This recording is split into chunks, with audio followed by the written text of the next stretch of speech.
Hey guys, welcome back to An Open Book. Just disclaimer, I probably sound really bad, so don't judge me on that.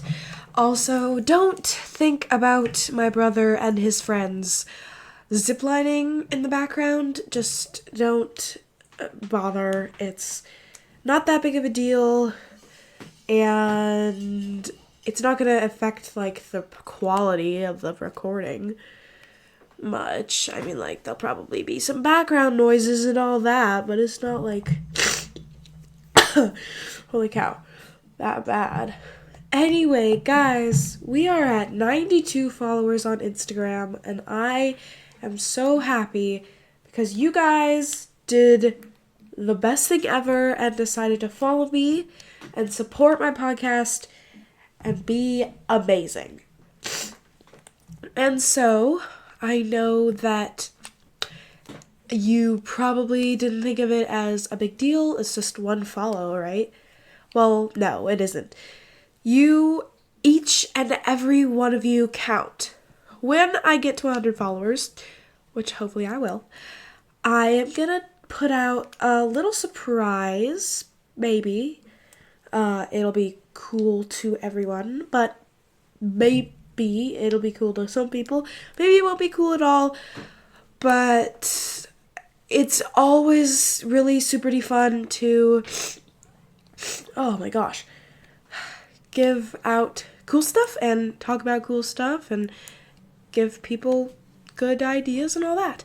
So make sure you go onto my Instagram and follow me. The 100th, I repeat, the 100th follower will get something special, which is going to be really cool, and I hope you guys enjoy it because this has been the best, the awesomest thing ever.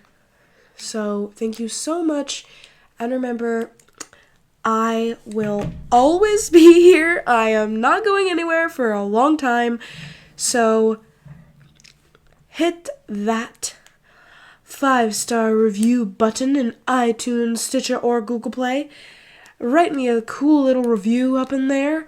Tell your friends, follow me on Instagram, all that good stuff. Anyway, let us begin Chapter 3. I think it was hold on. Let me look up what Harry Potter Chapter 3 is called, because I am so stupid. I forgot the name for of the chapter. So Harry Potter Sorcerer's Stone Chapter 3.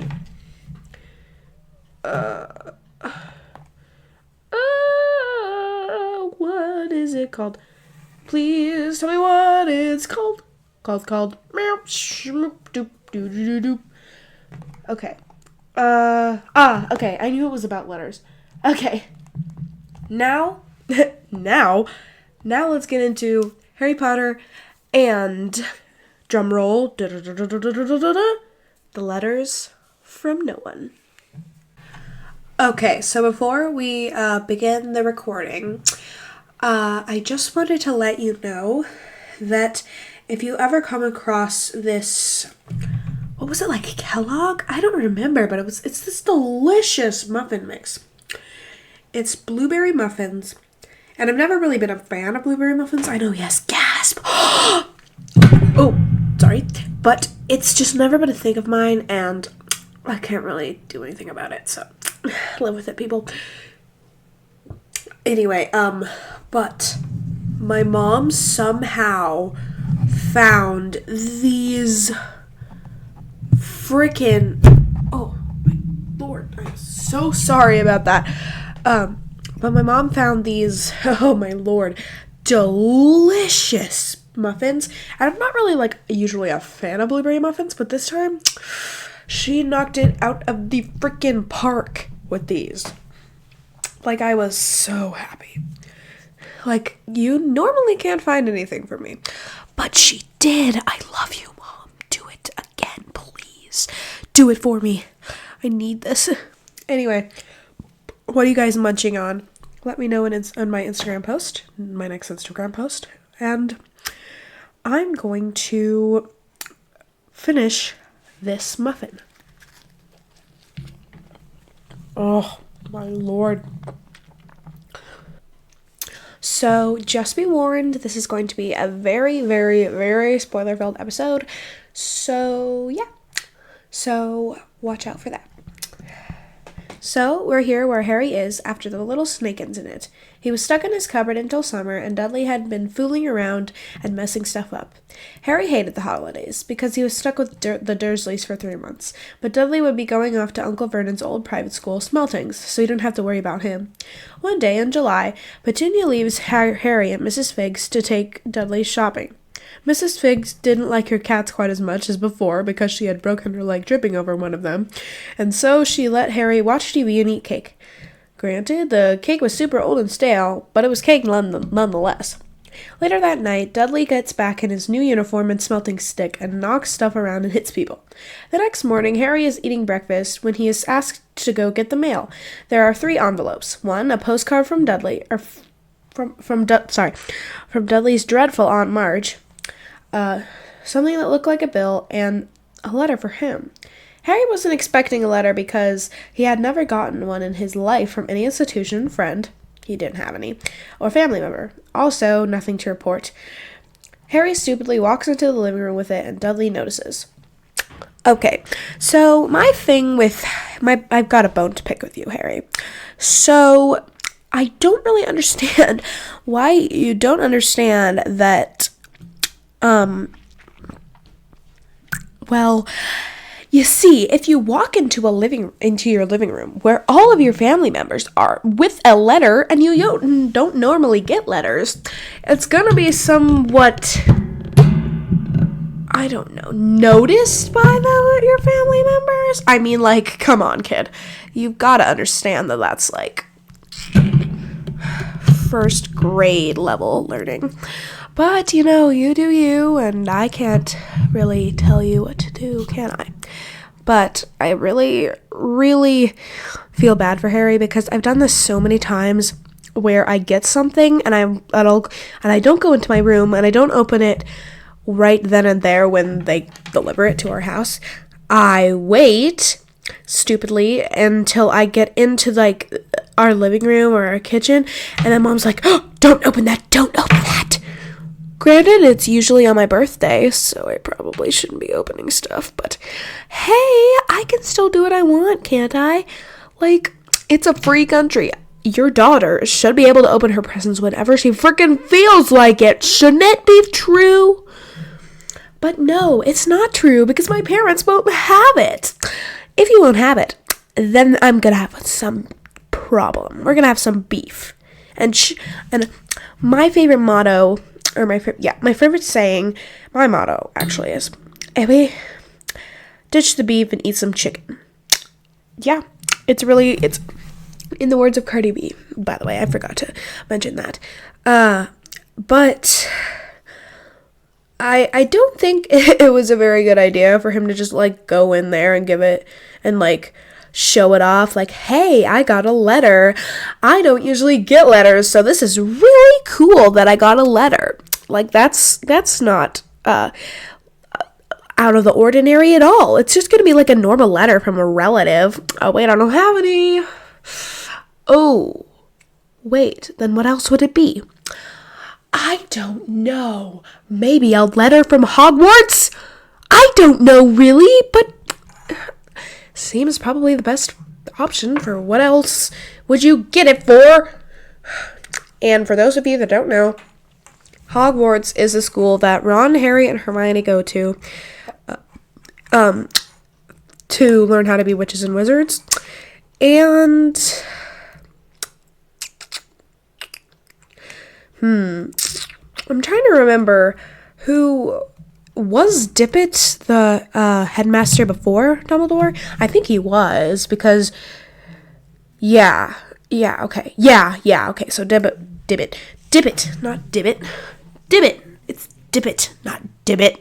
Anyway, but since Dumbledore is there, I think that it helped Hogwarts along tremendously with a lot of things, including how many students there are at the actual school, because all the other headmasters didn't have as much sense as Dumbledore essentially has. So I really just think that's one of the reasons why they weren't as successful as Dumbledore is and as liked, because people seem to really, really, really enjoy Dumbledore. And I mean, like, for good reason. He's the best, like, headmaster Hogwarts has ever had. But I think that because he is so accepting and so trusting and so really, like, kind, that's one of the reasons why he is the best Hogwarts headmaster Hogwarts ever had. Hogwarts ever had. Does McGonagall get pretty darn close? Yes, actually, she does. I think she's tied, to be perfectly honest. She can't go past. Like, I don't think there's any other way for any other teacher or any other, like, authority figure in, Hogwarts to really pass Dumbledore's legacy, but they sure as heck can get up there with him, which is what McGonagall did by being so cool and just helping Harry along the way and, you know, like, being his person, you know, essentially. But yeah, I don't know. I just really think that Dumbledore helps the school. In the second book, when, yeah, it is the second book. Okay. So in the second book, when Voldemort, he who must not be named, or whatever, if you're really into that stupid stuff, the fear of a name only becomes stronger if you don't choose. Let me restart that quote. The fear of a name only becomes stronger if you choose to feed it by not saying it. Yeah! Whoa! I'm feeling cool now! Woohoo! Yeah! Whoa! Do-do-do. Do-do-do-do-do-do-do-do. Seriously, though, I'm feeling, like, super cool right now because I understand the prospects of the universe. I'm just gonna, like, move this brush subtly across. Oh! Not subtly at all. I'm really sorry about that. Oh, that's very ASMR-ish. Wait, hold on. I want to try this. How does those, like, ASMR people do it? How do I just go, like...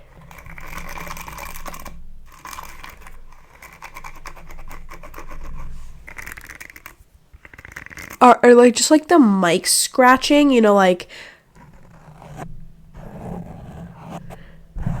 Like, doesn't that weird you out? Like, it weirds me out so much. Like, welcome back to my channel. Thanks so much for getting us to 80,000 subscribers. You're the coolest. It's, like, so weird. I don't know. And, like, me, like, I use a Yeti, like, you know, like the blue Yeti mic. And it seems like so many podcasters use it these days because it's, like, super cheap for a mic. Like, a really nice mic. Like, it's a pretty darn nice mic for how cheap it is.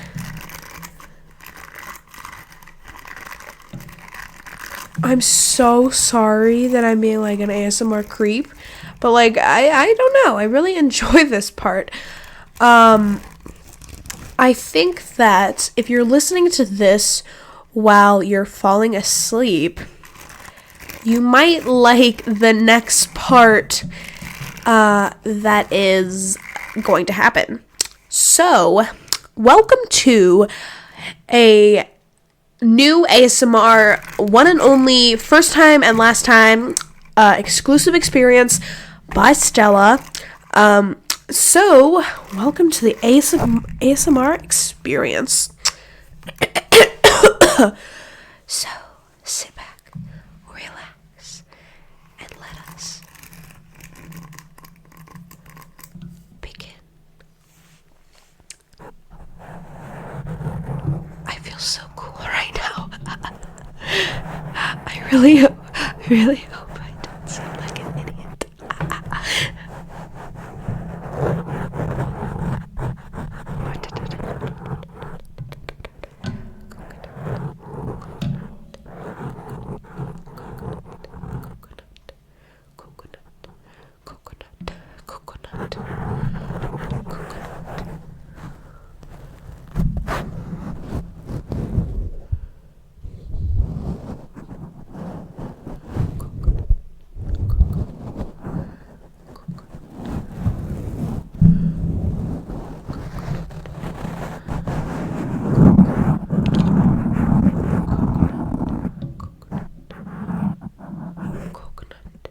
Coconut. And now for some hairbrush maker flutter thingamajigs.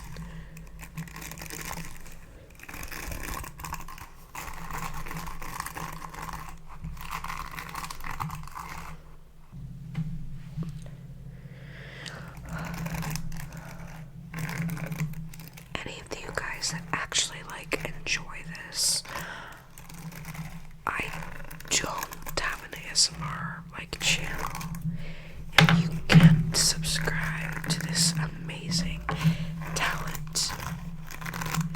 But you should subscribe to Shiny Unique.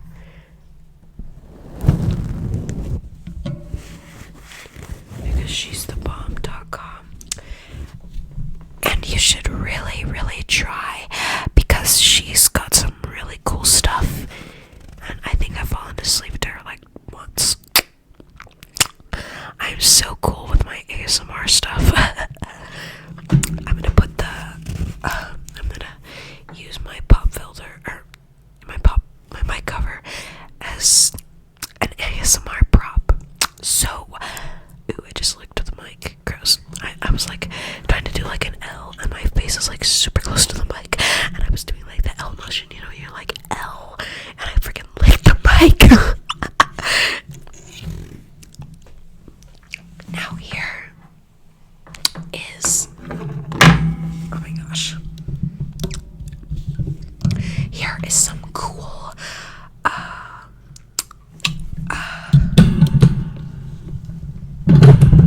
my gosh,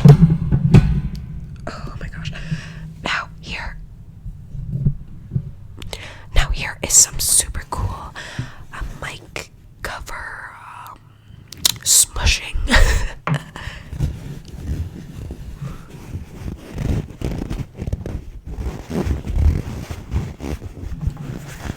If you actually fall asleep to this, I freaking applaud you, because this is the worst ASMR I've ever heard in my entire life. So don't blame me for that. Oh my gosh, I just broke character. I'm so sorry. I guess, is it a character if you're doing ASMR? Do you have to become someone, or make up a character that's super calm? I watched this Cardi B ASMR, and somehow she's really good at it. I was what? Okay, I'm really sorry. I'm gonna have to put this back on. Mic cover, you're going back on, bud. Okay. Freaking. Alright, getting the mic set back up. Oopsie. Oh gosh. When you're an ASMR artist like me, making millions, you gotta have the right equipment, baby. Okay, now we're back in business and not talking ASMR style. Tapping on my desk. Woohoo! I'm really sorry. We can start back up with Harry Potter. I don't know what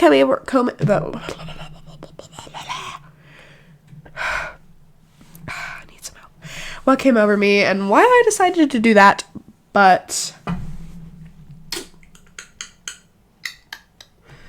okay. I know where I am now, so I'm just gonna start from there. Okay.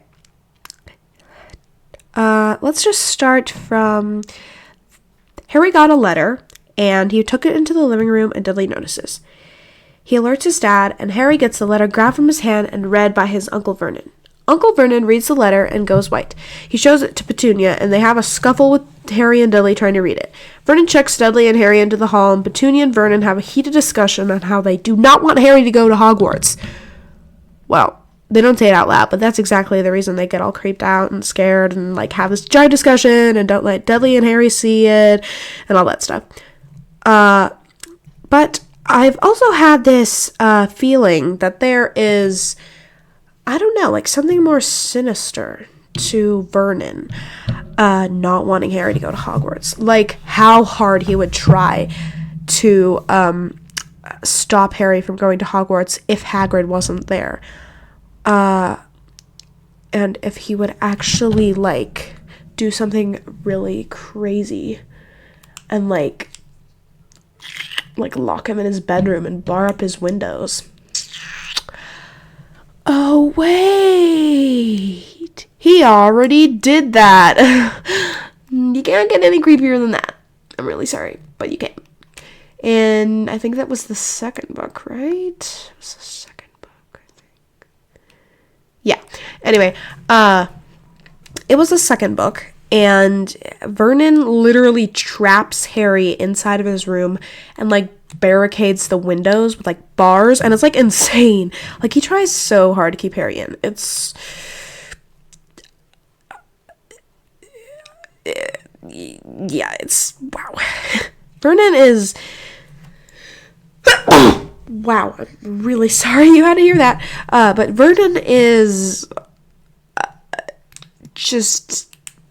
kind of the extreme. Oh my gosh. Starting to get stuffy nose again. He's kind of the extreme when it comes to Harry and his magic powers. Like, he seems actually more determined to hurt Harry than keep him away from magic, essentially. I don't know. That's just how I feel. Anyway. So...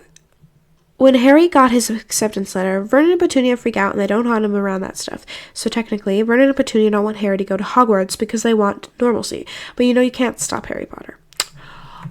Also, totally off topic of this. Well, it's still Harry Potter, but like it's off the topic of the actual chapter. But when you watch the movies, make sure that you look out for all of those, like, cool Percy Weasley moments. Just joking. He doesn't have any cool moments. But the actor, Mr. Chris Rankins, is actually super cool. I just listened to Swish, yep. I just listened to a Swish and Flick episode where they interviewed him. So that might actually be my new favorite episode from them. Out of all 125 of their episodes, his interview was the best. Although James Payton was also super cool. I'm kind of torn. I don't know. He wasn't as entertaining. Although I didn't get very far into the episode because I had other things I needed to do. So, yeah. But he gave some valid points to Sarah, Katie, Megan, and Tiffany. And they were like... literally mesmerized with him and how much he knows, how much he's like, Percy is like insane, like literally insane, but he's also a bit like Dumbledore. Yes, I know you probably didn't expect me to say that, but hear me out. He's actually like really easygoing in like his non-Percy Weasley. I don't know. He's just like not really. He's like Percy, but he's not like Percy. He's got like okay, I just hit my windscreen. He's his own person, and he's got a bunch of different things. He also made the valid point that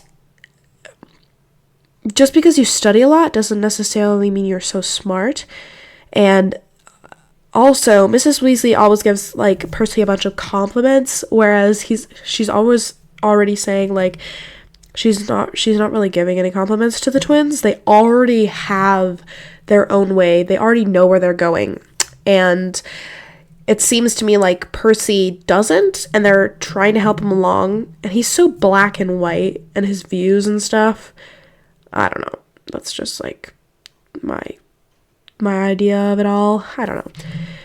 Anyway, but I've liked this series since 5th grade. By the way, I'm a 7th grader at the moment. And I'm still in my first month of I'm still in my first month of school. But I thought about so much more to just Harry Potter is famous, and he hates Moldy Voldy, so now he's gonna kill him. No. I think about how, like, I'm a Gryffindor. Yeah, I know, I'm a Gryffindor, but I feel so cool saying that, though. But anyway, I feel like looking past the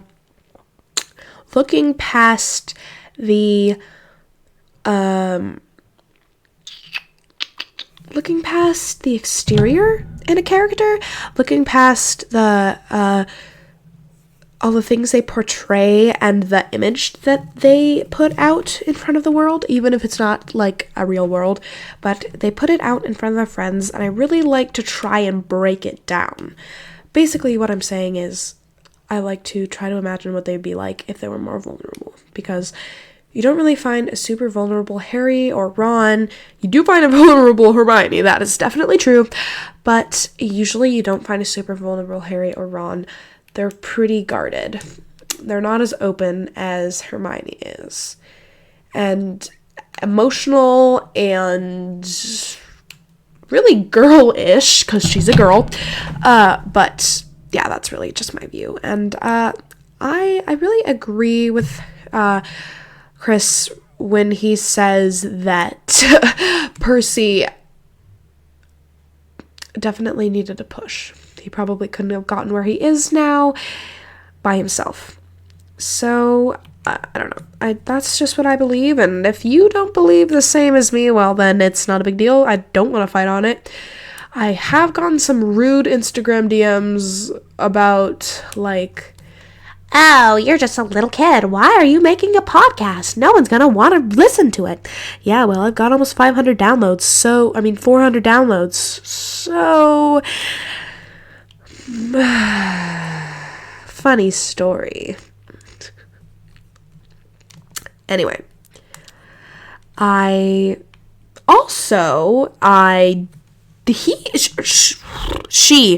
not even in this book, or yeah, I don't even think they meet her until like the 5th book. But Tonks, I've always wanted to talk about Tonks with my listeners, and I was just wondering what you guys think of Tonks. Like, I really, really, really like Tonks. I do. I seriously do. She's, like, super cool, and I so wish that she was in more of the books. She was only in, like, 3, I think. No, 2. 2 books. Oh, my lord. That's not enough. No. Yeah, no, 3. 3 books. Yep. I just really wish she was in more books. She would be an awesome addition to the first book. I think she would make the book more enjoyable, actually. And also, who plays her? I don't really know who plays her, to be perfectly honest. But I would love to interview her on some of the stuff that she did. And my dream is to interview someone from Harry Potter, of course. But my dream is to interview J.K. Rowling. And another dream of mine is also to interview Goop Tales and Swish and Flick. So if any of you guys are listening out there, please set it up, because I really want to talk to you, especially like James Payton or Chris Rankin. I would totally talk to you. Or like Daniel Radcliffe or Emma Watson. Emma Watson would be so cool to talk to. Oh my gosh. Oh, wow. Rupert Grint, you wouldn't be bad to talk to. I mean, like, you don't seem to be as famous as you once were, because, like, you seem to be trying to stay out of the spotlight, which I understand. But I still would totally interview you. So, keep your eye out for me, Rupert. Please. I am here. Call me. Skype me. Get my Instagram. DM me. Like, we can set this up, Rupert. Mr. Grint, I mean. Please. So, I'm back from oh my gosh, from my shower that I took between recording, and the shower was great. My hair's all like wet now, and I have like stupid, sorry for the sounds, I have like stupid conditioner in my ear, but I wanted to keep going on and on and on and on and on and on about Harry Potter. I also have a bit of something to report. We don't have any other new characters to report, so that's fine. But I do have a bit of something I want to let you guys in on. So I think I said this. Sorry. My lord. My word. Anyway, I think I let you guys in on the thing, and that the 100th follower on my podcast Instagram is getting something special. And oh wait, never mind. No, I didn't actually put out that part. I had a couple like failed recordings. If any of you guys know what GarageBand is, don't use that for podcasting, because there is a limit to how long you can put your recordings and all of that stuff. So it's not that big a deal for me, because but I make pretty long episodes. I think this one is like at least 30. This is going to be at least 35 minutes long, if not more. But I try to make my episodes under an hour, because I don't think you guys want to spend an hour listening to me ramble on about Harry Potter and other random stuff. But if you do, then I might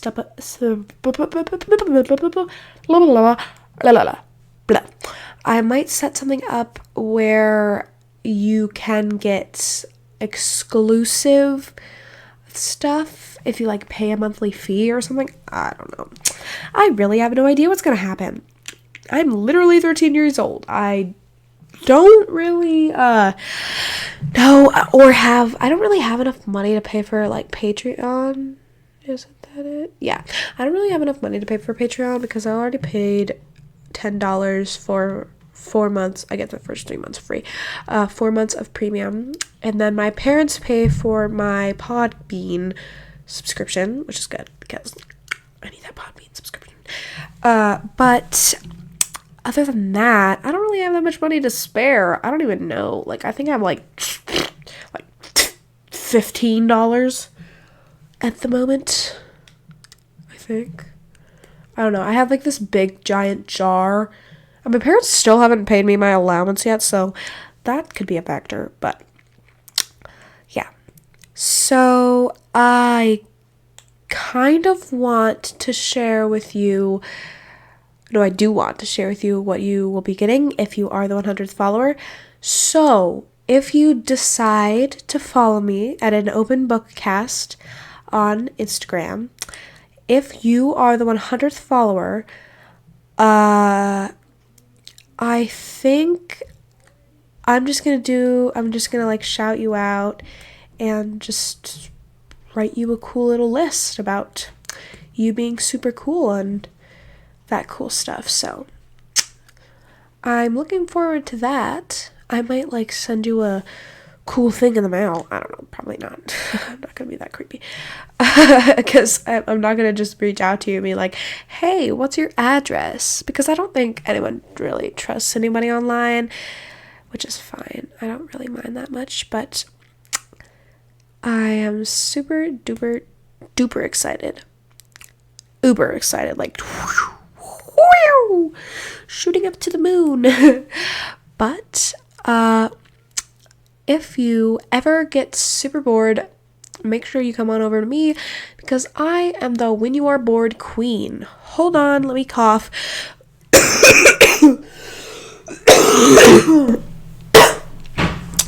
Oh, sorry for that.